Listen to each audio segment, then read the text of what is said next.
Welcome to the deep dive. Today, we're taking a deep exploration into a topic, a really common one for outdoor enthusiasts: hunting land access. That's right. Specifically, we're unpacking hunting leases versus public land. We're drawing from a really insightful article by Laura Herboldheimer on the AHLA blog. The one titled Why Hunting Leases Are Better Than Public Land. A pretty direct title. It is. And, if you've ever wondered how to maybe elevate your hunting experience, cut down on some of that preseason stress, or just get a better handle on the options, well, this deep dive is definitely for you. Mm-hmm.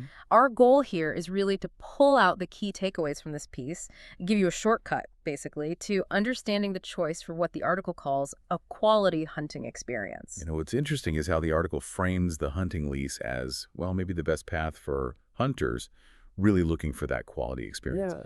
It highlights some specific advantages that tackle those common frustrations head on. We'll dig into not just what they are, but I think more importantly, why they matter so much to a hunter out in the field. Okay, let's jump right into maybe the biggest issue for many: competition. Crowding. Always a factor. The article paints some pretty vivid pictures from public land, stuff many of us can probably relate to, unfortunately. These horror stories. Yeah. Imagine getting to your carefully scouted spot way before dawn, only to find, well, there was already a hunter sitting in it. Oof. Yeah, that's rough. Or maybe worse, the sun comes up and you suddenly realize you can see 6 different hunters within 100 yards of me. Which, it's perfectly legal on public land, but But it's hardly the ideal scenario, is it? It completely changes the feel of the hunt. absolutely. And this really raises the question, what's the actual cost of that crowding to your experience? Good point. The article points out that on a private lease, that scenario Yeah. it pretty much disappears. You're not just seeing fewer people, you generally know everyone who has access to that property. Right. So if you're leasing with buddies, it's just a quick chat beforehand. Hey, where are you setting up? Exactly. A simple conversation avoids stepping on toes or surprise encounters. And even if you're not in group, you often have a large part of the lease effectively partitioned just for you. So you get your own space. You do. Mhm. And the bigger picture here is you're no longer having to, hike to the most remote sections of the property to beat out other hunters just to find some peace and quiet. That feels like a huge shift. It's a fundamental change. It Okay. moves it away from a competition for space towards focusing on the actual hunt. Mm-hmm. Takes a lot of stress out of the equation. Yeah, I can see that. Think about that for yourself. Less time worrying about who else is around, more mental energy for the hunt itself. Just knowing you have your spot. It's a game changer for stress levels alone. Definitely. Yeah. And it's not just about being alone, right? Does less competition open up other doors strategically? Oh, absolutely. It goes beyond just peace and quiet. Think about deer behavior. On heavily pressured public land, deer patterns get really erratic. Right. They go nocturnal, move less in daylight. Exactly. Harder to pattern.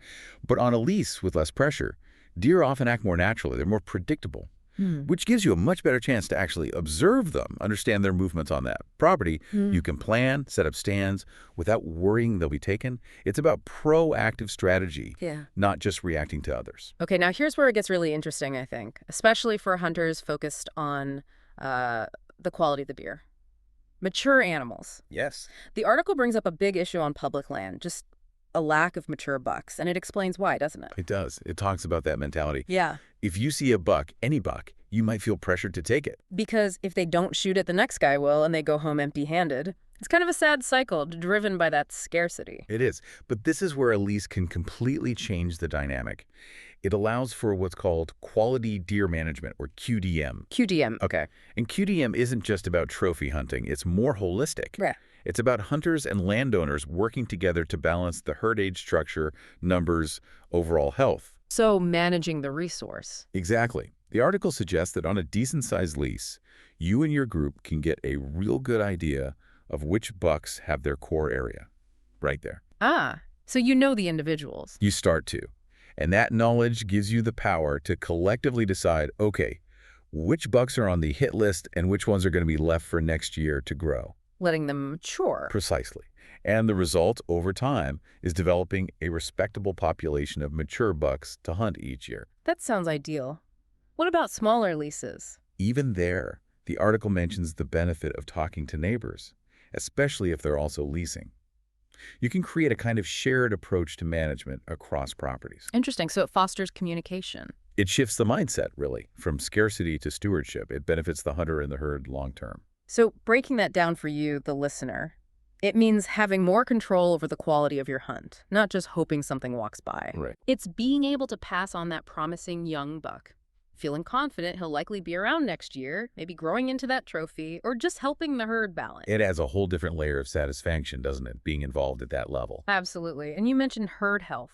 Yeah. Does the article suggest this kind of management has broader benefits? It implies it, yes. Mm. When multiple leases in an area practice QDM, you create these larger zones where deer can mature, sex ratios balance out, genetics potentially improve. So it helps the whole local population become more resilient. Exactly. It's fostering a healthier ecosystem, not just maximizing immediate harvest. A win for wildlife long term. Okay, let's shift gears slightly. Let's talk reliability. Many hunters know that feeling, right? Summer hits and suddenly you're scrambling. Where am I going to hunt this fall? Yeah, that uncertainty could be stressful. The article nails this, highlighting the huge stress relief of simply having a reliable hunting spot to come back to year after year, not having that last-minute panic. For sure. And connecting that to the bigger picture, it's really about the power of accumulated knowledge. That's a key point in the article. How so? Well, it argues that after just a few seasons on the same lease, you will really figure out how the deer work there. You know, the terrain, the patterns. You identify your favorite stand locations and know where they are going to be year after year without fail. Precisely. And that deep, specific knowledge understanding, travel corridors, bedding areas, how deer react to weather on that specific piece of ground, the article says that becomes much more valuable than any preseason scouting you would do on your new public land spot. That makes sense. You're building expertise on that location. Exactly. It's not just convenience. It's building this intimate understanding. You start to anticipate deer movement, not just react. It deepens your connection to that place. So it's an investment in your own skill and knowledge tied to that specific land. That seems really valuable for enjoyment and success. Hugely valuable. But I could see someone saying, isn't finding new public spots part of the fun, the challenge? Does a lease take that away? That's a fair point. But the article suggests the adventure just shifts. It's less about the scramble finding a place and more about the deep exploration within your known place. Oh, okay. You can explore different strategies, different corners of your lease, try new techniques in an environment you understand, a different kind of exploration, maybe a deeper one, leading to that stronger connection we talked about. Many hunters find that really rewarding. Okay, beyond just having a reliable spot, what about how you hunt? The article mentions hunting strategy freedom as another lease benefit. Yes, that's a big one. On public land, your strategy can be dictated by other people, but on a lease, if you think, maybe that ridge is better tomorrow, you can just go. Right. You can adapt on the fly and not have to worry about someone else being there. It's incredibly freeing. The article uses still hunting as an example, right? It does. Still hunting, moving slowly, deliberately through the woods, watching and listening, is a very active way to hunt. But potentially risky on crowded land. Extremely. The article points out it's often impossible and very dangerous on dense public land because you could run into a number of other hunters. And then there's the scariest part. Yeah, the horrifying possibility that some of those hunters could even mistake you for an animal and fire at you. It sounds extreme, but it's a real risk in some situations. So still hunting becomes, as the article says, a bad idea on public land, but totally possible on a hunting lease. Exactly. That highlights a massive difference, not just in tactics, but in fundamental safety, purely based on access type. Being able to move safely opens up your playbook completely. So it's having your spot and the freedom to hunt it your way safely, without constantly looking over your shoulder, literally or figuratively. That's the core of it. Does this freedom extend to other tactics too, beyond still hunting? Oh, definitely. Think about things like calling or scent control. On public land, deer might be super wary of calls because they hear them constantly. Makes sense. On a lease with less pressure, they might respond more naturally to rattling or grunting. You can also be more deliberate about your entry and exit routes, scent management, stand placement, maybe even food plots, without worrying someone else will blunder through. It allows for more finesse, more experimentation. A much more refined approach, which a lot of hunters really enjoy developing. Okay, finally, let's touch on something maybe less exciting but really important. Protection. Liability. Crucial, but often overlooked. The article points out, when you are on a hunting lease or hunting club, You can also get hunting lease liability Yeah. insurance, specialized coverage. Yes, and connecting this to the big picture, it's all about managing risk and getting peace of mind. You want to focus on the hunt, not worry about what-ifs. So what kind of coverage are we talking about? Well, the article mentions the American Hunting Lease Association, the AHLA, as an example. They offer robust policies, like million-dollar policies, Yeah. designed specifically for hunting scenarios. $1 million. Wow. What does that cover? It's pretty comprehensive. Things like property damage, fire damage, medical expenses, and importantly, accidents related to tree stands and ATVs. Which are common sources of accidents, unfortunately. They are. And notably, these policies often include member-to-member coverage. So you're covered if an accident involves someone else in your group, plus landowner coverage, which is vital and often no deductible. That landowner coverage seems key for building trust. Absolutely. It protects everyone involved. It's a safety net, so an unexpected accident doesn't become a financial disaster or ruin relationships. It really makes you ask yourself, how much do you value that protection while you're out pursuing your passion? That's a really good question. It's like a layer of security that lets you just focus on the hunt. It frames the lease as a more complete, secure package. And is this kind of insurance becoming standard now? Expected? I'd say it's definitely moving that way. Yeah. As leasing becomes more formalized, landowners increasingly require it, and smart hunters see the value. It protects them, their buddies, the landowner. So it's part of a good lease agreement.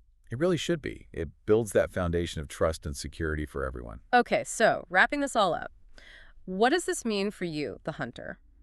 We've taken this deep dive into why the article strongly suggests leases offer a superior path to a quality hunting experience. We've covered a lot of ground. Yeah, from less competition and the ability to practice quality deer management to just the sheer stress relief of having a reliable spot year after year. Plus the freedom to choose your strategy, the enhanced safety, and that crucial peace of mind from proper insurance. The advantages laid out are pretty clear and compelling. They really are. And it brings up, I think, an important question for every hunter listening. Thinking about all these benefits, what does a quality hunting experience truly mean for you personally? Good question. And how might a hunting lease fit with, or maybe even elevate, your own goals for success, enjoyment, and maybe even stewardship out there? Exactly. It's a chance to maybe step back, reevaluate how you access your hunting areas, and think about the impact that choice has on your whole season. Yeah. We hope these insights give you something to consider, maybe help you think about how more control, reliability, and peace of mind could reshape your time outdoors. Food for thought, definitely. Absolutely. Well, until next time, keep exploring, keep learning, and we hope your next hunt is your best one yet.